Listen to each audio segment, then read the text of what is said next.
పై సంతతి కొరకై అహోరాత్రములు తపస్సు చేసే కేసరి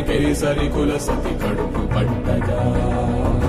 జనించినాడు అసమాన బలోద్ధతుడు సంయుతుడు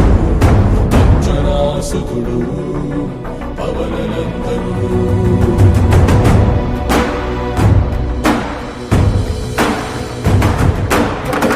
కిరణముల ఉదయాత్మి గని అది పండిన తీయని పంటను పడు సూర్యమండలము పండితి గానని అనుదేహం నాడున రవి మరుగై జగము చీకటై మాయా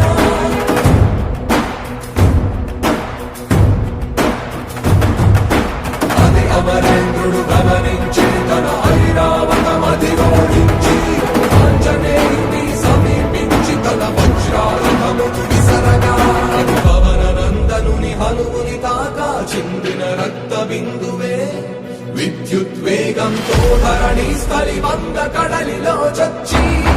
వంద కడలి అట్టడుగున గల శ్రీరంగ శుద్ధి గర్భము చేరియట